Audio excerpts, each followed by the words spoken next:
Assalamualaikum warahmatullahi wabarakatuh. Perkenalkan, nama saya Ahmad Mutawalli, NIM 21030150275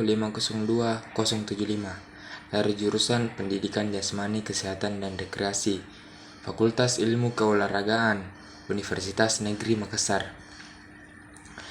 Pada kesempatan kali ini saya akan mempresentasikan perkembangan motorik bab 2 dan materinya yaitu yang pertama, pengertian perkembangan motorik, yang kedua urutan perkembangan motorik, yang ketiga konsep dasar gerak, yang keempat tahap-tahap perkembangan motorik, dan yang kelima kesimpulan.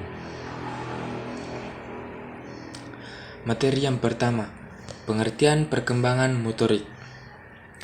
Perkembangan motorik adalah suatu proses pematangan majemuk yang berhubungan dengan aspek diferensial, berbentuk atau fungsi termasuk perubahan sosial dan emosi. Yang kedua, urutan perkembangan motorik. Pada masa perkembangan selama tahun pertama, ada 3 bulan yang sangat pesat perkembangannya, yaitu bulan ketiga, bulan ke-6, dan bulan ke-10. Pada bulan ketiga, lamanya waktu tidur mulai berkurang. Sambil berbaring, dia mendengarkan, melihat apa yang terjadi di sekitarnya, dan seisi rumah lalu diikuti dengan matanya. Di bulan ke-6, bayi berada antara keadaan setengah tidur dan setengah terjaga. Bayi mulai melakukan eksperimen, mencoba melakukan perbuatan yang memberi kesempatan kepadanya untuk menemukan apa saja yang dapat dilakukan, misalnya menggerakkan jari, pergelangan tangan, dan sebagainya. Di bulan ke-10, hubungan dengan keluarga bertambah baik. Sudah jarang menangis, bila perlu saja. Dapat mengucapkan kata-kata sekedar, menyampaikan perasaan dan keinginannya. Kemudian kita beralih pada materi yang ketiga, yaitu konsep dasar gerak. Kemampuan konsep dasar gerak dibagi menjadi 2. Yang pertama, lokomotor.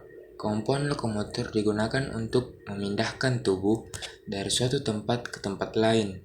Dan non-lokomotor. Kemampuan non-lokomotor dilakukan di tempat tanpa ada ruang gerak yang memadai. Beberapa macam motorik. Motorik yang pertama yaitu motorik statis. Gerakan tubuh sebagai upaya untuk memperoleh keseimbangan.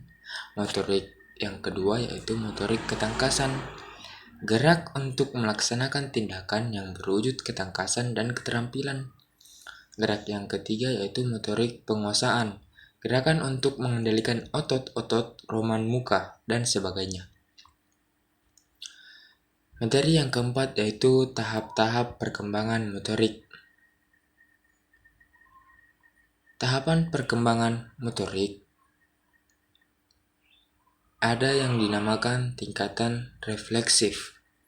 Gerak refleks adalah akibat dari rangsangan reseptor sensoris yang mengirimkan suatu tanda sepanjang jalur saraf refleks dan balik ke serabut otot. Tingkatan integrasi sensoris. Gerakan ini berdasarkan pada kematangan dan terjadinya dalam urutan yang dapat diramalkan yang berdasarkan asas-asas perkembangan. Kemudian yang kelima yaitu kita masuk ke kesimpulan. Pada materi yang saya bawakan kali ini, kesimpulannya yaitu perkembangan motorik adalah suatu proses pematangan majemuk yang berhubungan dengan aspek diferensial, bentuk atau fungsi termasuk perubahan sosial dan emosi.